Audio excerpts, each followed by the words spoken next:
अस्सलाम वालेकुम dear students, उम्मीद आप खैरियत से होंगे। तो इस लेक्चर में हम एक्सरसाइज 8.1 के क्वेश्चन नंबर 13 से 16 तक सॉल्व करेंगे। क्वेश्चन नंबर 13 में अगर आप देखें तो हमारे पास जो इंटीग्रेंड फंक्शन है that is 1/1 minus sec T. लेकिन अगर आप नोटिस करें तो ऐसा कोई डायरेक्ट फॉर्मूला हमारे पास अवेलेबल नहीं है जो हम यूज़ करके डायरेक्ट इसका आंसर निकाल लें।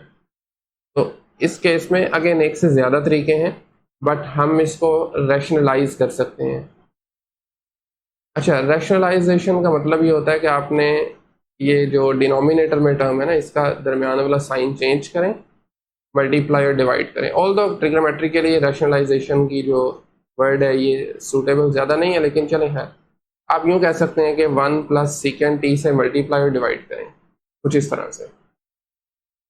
ओके, तो 1 मल्टीप्लाई 1 प्लस सेकेंड टी, ये सिंपल बन जाएगा 1 प्लस सेकेंड टी। जबकि डिनोमिनेटर में अगर आप ऑब्जर्व करें तो a minus B multiply A plus B, formula होता है A square minus B square, 1 square जो कि 1 नहीं होता है, माइनस सेकेंड स्केयर टी। अब यहाँ पर हम अप्लाई कर सकते हैं ट्रिग्नोमेट्रिक आइडेंटिटी, जिसे हम पैथागोरियन आइडेंटिटी भी बोलते हैं, which is 1 plus tan square theta is equal to sec square theta. तो 1 को अगर आप उस तरफ ले जाएं, या यूं कहें इस सेकेंड को इस तरफ ले आए, ये बनेगा 1 minus cos, sorry second square. 10 को उधर ले जाएं, ये बनेगा माइनस का टेंजेंट स्केयर। तो इसका मतलब है कि हम डिनोमिनेटर को रिप्लेस कर सकते हैं नेगेटिव टेंजेंट स्केयर थीटा से, या चूंकि हमारा वेरिएबल टी है तो मैं कहूँगा नेगेटिव टेन स्केयर टी। ठीक है, इसको अब हम इंटीग्रेट करेंगे with respect two of course T. ठीक है, बाय द वे इसको मजीद भी, बल्कि इंटीग्रेशन से पहले हम थोड़ा मजीद इसको रीराइट कर लें। तो क्या इसको हम सेपरेट कर सकते हैं 1 के साथ अलग, टेन स्केयर को, और सेकेंड के साथ सेपरेट कर दीजिए, क्या ख्याल है? तो ये आपके पास बनेगा 1 ओवर, या यूं लिखें -1 ओवर टेंजेंट स्केयर टी, और अगेन इस माइनस की वजह से यहाँ पर भी माइनस आएगा, तो ये बनेगा second T divided by tangent square T, again tangent square T. ठीक है, अच्छा अब सेकेंड टी, चले 1 ओवर टेन स्क्वायर को तो हम लिख सकते हैं ना सीधा सीधा कोस, क्या ख्याल है?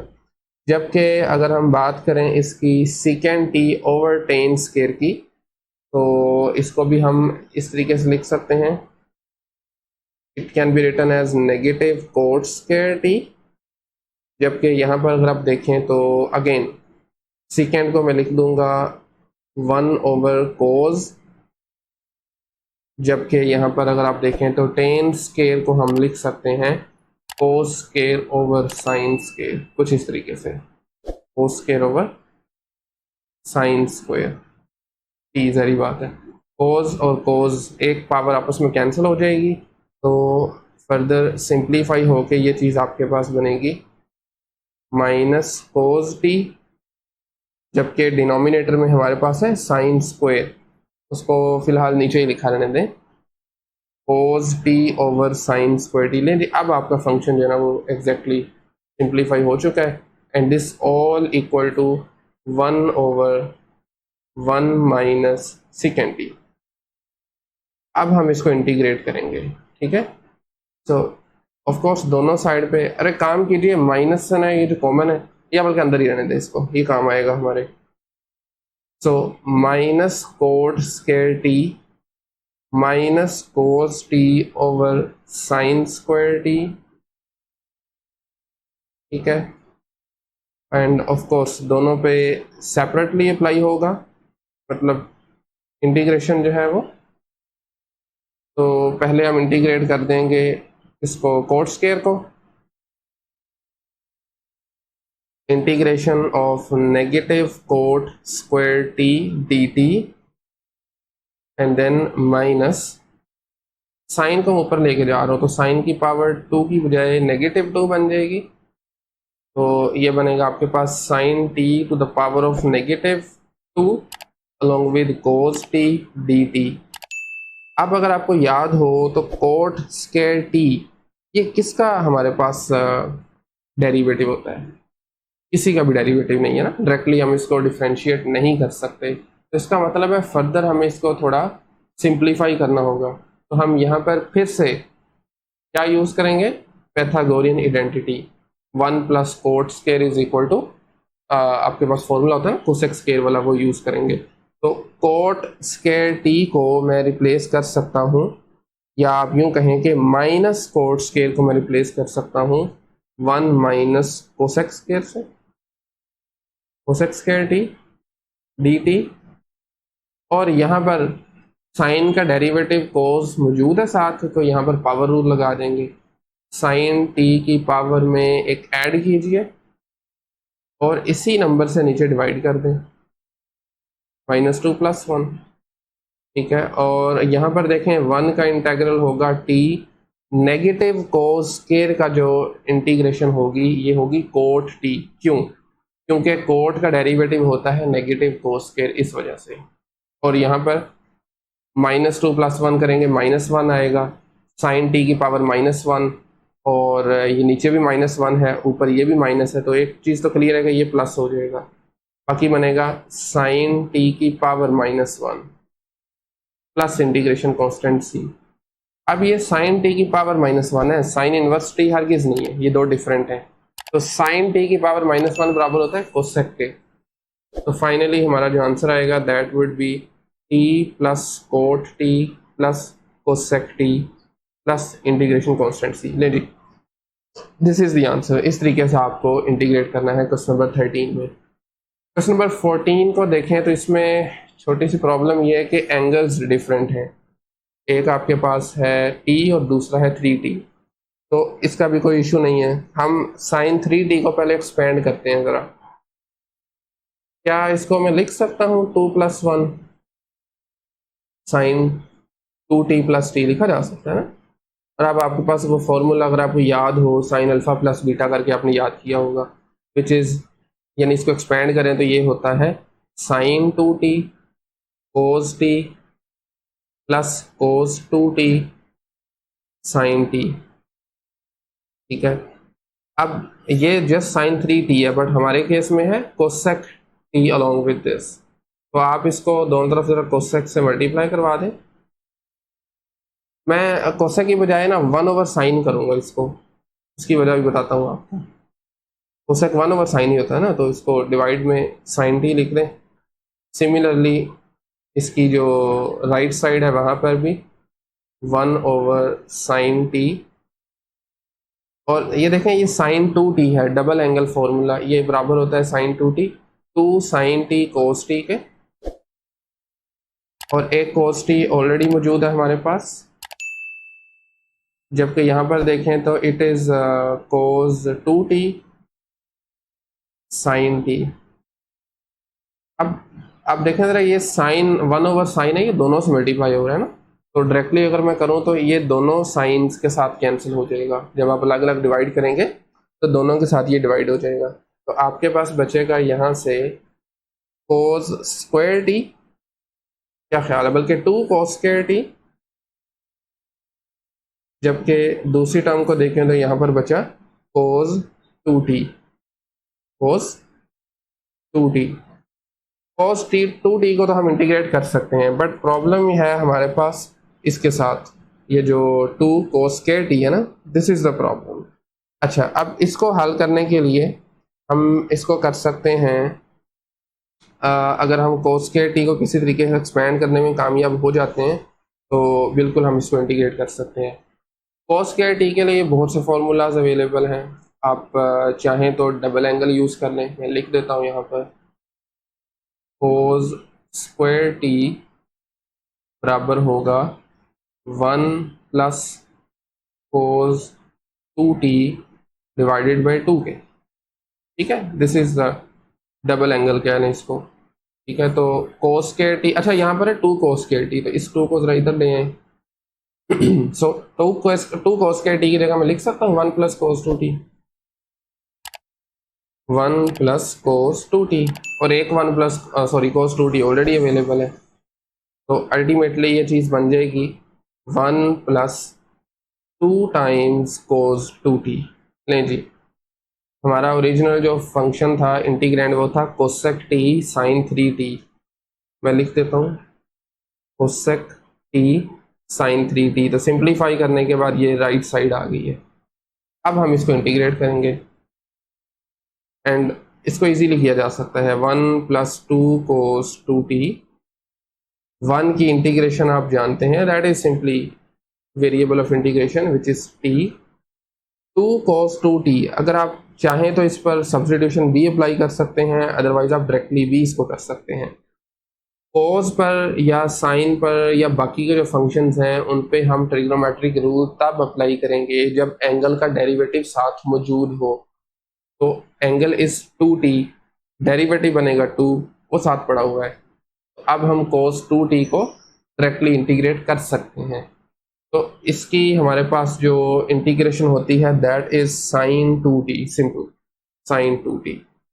कुछ करने की जरूरत नहीं है साथ में। क्यों? क्योंकि साइन 2t का डेरिवेटिव होता है cos 2t मल्टीप्लाई 2, इस वजह से हमने साइन 2t लिख लिया, plus integration constant c, that's it. 2 steps का काम था, ज़्यादा जो काम है वो फंक्शन को सिंप्लीफाई करना, इस फॉर्म में लेके आना कि उसको हम डायरेक्टली इंटीग्रेट कर सकें। ठीक है, सो क्वेश्चन नंबर 15 को देखिए ज़रा। इसमें है 1 plus sign over cos square. Again आप अगर थोड़ा सा इसको नोटिस करें तो डायरेक्टली कोई फॉर्मूला, कोई रिलेशन ऐसा अवेलेबल नहीं है, तो हम फिर इसको थोड़ा रीराइट करेंगे। मसलन चलिए एक बार लिख लेते हैं, 0 से π/4 इंटीग्रेंड फंक्शन है 1 plus sine theta divided by cos square D theta. इसको सेपरेट किया जा सकता है, 1 ओवर कोस स्क्वायर अलहदा, 1 डिवाइडेड बाई कोस स्क्वायर, और साइन ओवर कोस स्क्वायर इसको सेपरेट कर दें, sine over cos square, and then of course d theta. अब 1 ओवर कोस स्क्वायर बराबर होगा सीकेंड स्क्वायर के, सीकेंड स्क्वायर के, और ये जो दूसरी टर्म है इसको थोड़ा सा डायरेक्टली लिखने लगा हूँ। देखें कोस स्क्वायर को मैं लिख सकता हूँ कोस मल्टीप्लाई कोस, तो एक कोस को साइन के साथ लगा दें, साइन ओवर कोस वो 10 बन जाएगा, साथ बचेगा 1 ओवर कोस जिसको हम सीकेंड लिख सकते हैं। और इन दोनों के फॉर्मूलाज हमारे पास मौजूद हैं, अगर आपको नहीं याद तो एक्सरसाइज 8.1 से पहले एक टेबल है उसमें ये सारे फॉर्मूलाज मौजूद हैं। सीकेंड स्क्वायर की इंटीग्रेशन होती है 10, जबकि टेंजेंट मल्टीप्लाई सीकेंड की इंटीग्रेशन होती है सीकेंड, सीकेंड, दैट्स इट। एक काम जो हम भूल रहे हैं that is limits of integration, जो कि 0 से π/4 करते हैं, 0 से π/4। तो अब जस्ट आपको इसकी लिमिट्स लगानी है, अपर माइनस लोअर, तो ये बनेगा टेंजेंट π/4 प्लस सीकेंड π/4, दोनों में पहले अपर लगा लें, minus lower limit ten 0 plus सीकेंड 0। अब यहाँ पर ट्रिग्नोमेट्री का थोड़ा नॉलेज यूज होगा। टेंजेंट π/4 होता है 1 के बराबर, जबकि सीकेंड π/4 की बात करें तो ये होता है √2 minus tan 0 is 0 and sec 0 is 1। Okay, अब दिस नेगेटिव मल्टीप्लाई करेंगे तो ये माइनस का 1 बन जाएगा, 1 plus √2 minus 1, 1 and minus 1 cancels each other out and we are left with √2 only, and this is the answer. ये था हमारा क्वेश्चन नंबर 15। फाइनली इस लेक्चर का लास्ट क्वेश्चन है अब क्वेश्चन नंबर 16, जिसमें हमारा इंटीग्रेंड फंक्शन है 1 over square root 2 theta minus theta square. जब भी ऐसी फॉर्म आ जाए ना तो आपने कोशिश करनी है ट्रिग्नोमेट्रिक इनवर्स फंक्शन वाला कोई फॉर्मूला बन जाए। मसलन इसमें हम कुछ इस तरह से बना सकते हैं इसको ना, 1 over 1 minus like theta square, या थीटा के बजाय आप एक्स कर लें, इस तरह की फॉर्म बनाई जा सकती है और वही हम करेंगे यहाँ पर। अच्छा, इस तरह की फॉर्म बन जाती तो क्या होगा, जस्ट इसकी इंटीग्रेशन होगी sine inverse x, that's it. तो चलें इस क्वेश्चन में भी हम अगर कुछ सब्ट्रैक्ट करें, कुछ ऐड करें तो ये चीज़ आ सकती है। सो जस्ट मैं इंटीग्रेंड फंक्शन को पहले ले रहा हूँ 1/, एक काम करें, पहले ना ज़रा इस माइनस को बाहर निकाल लें, मतलब स्क्वायर रूट अंदर ही रहेगा लेकिन फैक्टर आउट करें, बाकी बचेगा थीटा स्क्वायर माइनस 2 थीटा। ठीक है, थोड़ा सा आसान हो जाएगा काम ज़रा। अब ये है -2 थीटा, तो अगर इसमें मैं 1 ऐड और सब्ट्रैक्ट करूं, देखिए मैं थोड़ा रीराइट करने लगा हूँ, theta square -2 multiply theta multiply 1 plus 1 square minus 1 square, that's it. अब नोटिस कीजिए ज़रा, ये यहाँ से लेकर यहाँ तक ये वही फॉर्मूला नहीं बन गया, A square -2ab plus B square, तो ये चीज़ बन जाएगी थीटा -1 का होल स्क्वायर। एक मिनट ज़रा, स्क्वायर रूट नेगेटिव और ये चीज़ आ गई थीटा -1 का होल स्क्वायर, और -1 का स्क्वायर इज सिंपली 1, तो इसको आप जस्ट 1 लिख सकते हैं, और न्यूमरेटर में हमारे पास 1 है। अब आप इस माइनस को अंदर मल्टीप्लाई करवा दें, ये जो बाहर हमने कॉमन लिया था, तो ये आपके पास बनेगा 1/, थोड़ा सा डायरेक्टली करने लगा हूँ क्योंकि माइनस माइनस से मल्टीप्लाई होगा 1, इसको मैं शुरू में लिख देता हूँ माइनस थीटा -1 का स्क्वायर। नहीं जी, ये थोड़ी सिंप्लीफाइड फॉर्म है, आप ज़रा कंपेयर करें इसके साथ, ये चीज़ नहीं आ रही। अब वो थीटा -1 है, कोई इशू नहीं है, आप इसको फर्ज कर लें this is equal to x is equal to theta -1, मतलब हम इसको ले जाते हैं x में। अब इसका डेरिवेटिव लेंगे, वो भी simply dx is equal to D theta आ जाएगा। इसी को मैं इंटीग्रेशन भी लिख देता हूँ, ले जी ज़रा इसको करें चेंज, मतलब थीटा से x में लेके जाएं, तो ये बनेगा square root 1 minus x square, और न्यूमरेटर में सिंपली dx, और ये चीज़ बराबर होती है साइन इनवर्स x के प्लस इंटीग्रेशन कांस्टेंट c आ जाएगा। अब x की बजाय हम थीटा में आंसर चाहेंगे तो x को रिप्लेस कर दें थीटा -1 के साथ, sine inverse theta -1 plus integration constant c, that's it. ये इसका आंसर है जी। तो ये था हमारा क्वेश्चन नंबर 16। आज के लेक्चर में आई थिंक यहीं पे क्लोज करते हैं। अगर कहीं से कुछ नहीं समझ लगा तो कमेंट सेक्शन ओपन है, आप वहाँ पे पूछ सकते हैं, अदरवाइज मिलते हैं नेक्स्ट लेक्चर में, तब तक के लिए अल्लाह हाफिज़।